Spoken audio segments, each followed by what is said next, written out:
think I'm just like a lot of different things. I'm influenced by a lot of different music, so I couldn't pick just one thing. I expect you to be nice. I expect you to entice with the shape of your embrace. Talk to me politely. I'm no longer compromising. Well, I think because I'm largely influenced a lot by musical theatre. So I used to, my mum was an actress and a singer, and I used to do a lot of musical theatre, so I used to do a lot of acting. So I think because of that, that's kind of been incorporated into my music. So I still like this kind of theatrical, cinematic side of me still comes out through the music. So I'd say I love the drama and things. So that's probably why. And we saw the light outside our windows.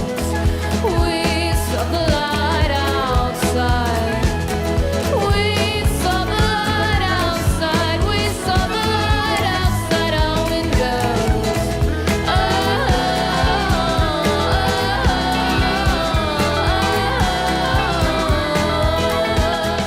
Oh yes. I like to perform. Like I don't really play an instrument or anything. I like to just stand and perform. I like use my hands a lot and I like to listen to the audience and speak to the audience. So yeah, I definitely incorporate the theatrical element. I want you. I want them to adore me.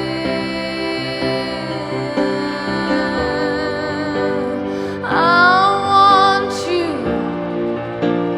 I want them to adore me.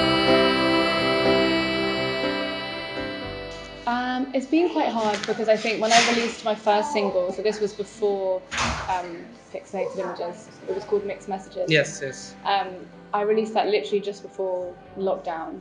So I put out the song and then I did a live show, but then I had loads of shows planned after that and then they just all got cancelled. So I feel like it definitely did stop the kind of momentum slightly. So then after COVID, I kind of had to pick it back up again. But I think it's coming back, and I've managed to do my first proper tour this year, which was amazing for a month.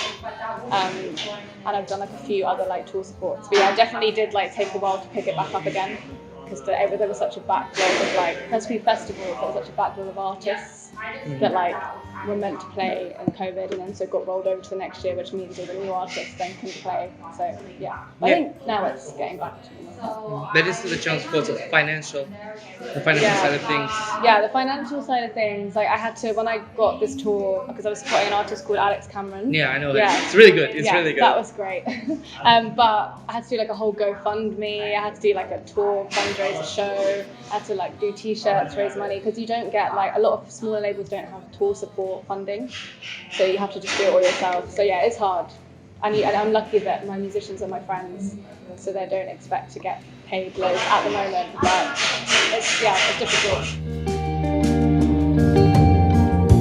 Take a snapshot, envelop it and send it to me.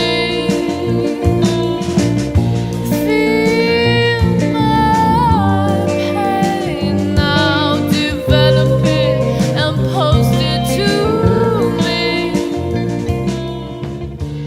Your messages, keep them coming at me. I think for me, as humans, we're all nuanced creatures, and we don't have one way of thinking. We have lots of different emotions, and we have lots of different feelings. I mean, me anyway, I go from feeling one thing to another thing quite quickly. So I think it's nice to have songs that kind of represent you in a specific time, and I like the fact that the kind of soundscape comes with that, and it's it feels like all my songs are a specific moment in my life, and when I listen to them back, I'm oh, that really takes me back to that time. So yeah, I'd say that's how they're all different, but then they all kind of I guess I am the kind of through line, me personally. And although you try to comprehend, you don't know what to do. You don't know what to say. Oh, so who do I call?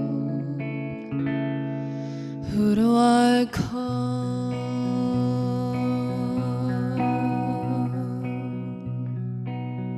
I think so. I think that's kind of important. I think that's what I'm trying to figure out, like, as an artist, like, what your image is really important. And, like, I feel like with my clothes that I wear on stage, I often wear, like, dresses and, like, big dresses with, like, trainers and, like, lots of colours. And I think that comes across in the art world because it's all different colours and it's all very bright and I'm wearing lots of dresses. And then that's kind of what I do on stage as well. I try to have, like, different colours. So, yeah, I think I do try and keep it all together, in one package. Mm-hmm. So regarding the mini album, Who Do I Call? The first song is a rework. It's a rework from a song you previously released a couple of years ago on SoundCloud. What compelled you to revisit that tune for the mini album so many years later? Because it's something from like 2017, 2018. Yeah, I wrote that when I was like 16, so when I was still in school. I think it just still resonated with me because there's so many songs that I had written when I was younger that I don't really like anymore, or I didn't want to use them. But that song felt really special. I think when I wrote that song, it felt like it felt like I was in the step to like what I wanted my music to sound like. And yeah, I just wanted to, because I recorded it with my friends from school, and I think I felt it was a good open. I always open my set with that song, and I thought it'd be a good opener for the EP as well. So yeah, I think it just still resonated with me and I still really enjoyed it, so it just made sense. Do you still have the songs you've written that still saved in like a garbage bin folder? Oh yeah, no, I still have them. There's still sometimes I do think about like maybe like changing some of the lyrics or like, but I don't know, sometimes I feel like it's not necessary to release every song that you write, and like often the songs that you write that don't get used kind of feed into the ones that you do end up using. So I feel like even if they're not used, it's not like a waste, you know what I mean? It's not a waste of a song. So yeah, I still have them all. That's an interesting perspective, because sometimes I hear artists claim that they won't release everything. They don't have a garbage bin. They just like put everything out. Even it's like they just put the song on Bandcamp. They don't like release it to the streaming platforms, but they just put it there and they're like, okay, who wants to listen, they will. I mean, maybe I'll do like a different album on Bandcamp for unreleased tracks. Yeah, I just think, because I think sometimes creating just for the sake of, I was thinking about it recently, like, so I feel like we're all living in a world where like we want to create to like sell, or like we're creating for like a purpose rather than just creating to like create for fun. So I think, yeah.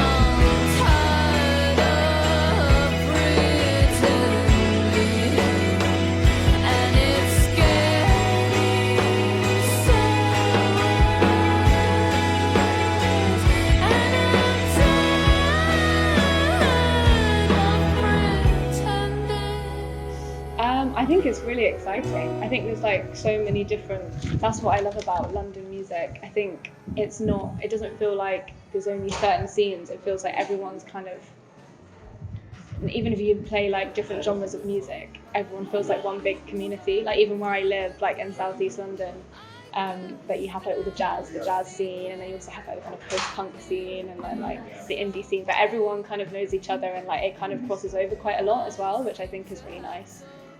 So yeah, I'd say it's really exciting, and it's cool that we're not like all separate. We do our separate music. Like it feels like a big community, which is really nice. Is there any new music coming from you soon? What can we expect from Rosie Alena in the future? Wow, yes, I do have some new music coming soon, and it's kind of a more different direction. I feel like it's like within this, obviously it'll be within the same field, but I think my writing's become a bit more mature, and I'd say it's very like honest. I mean, I'm not saying the other music isn't honest, but I feel like it's kind of my old music is kind of written through like metaphors, and like it's not always obvious exactly what I'm talking about. I feel like this one's a bit more like honest and real, and yeah, a bit more like rocky as well. I'm trying to think about what it's like.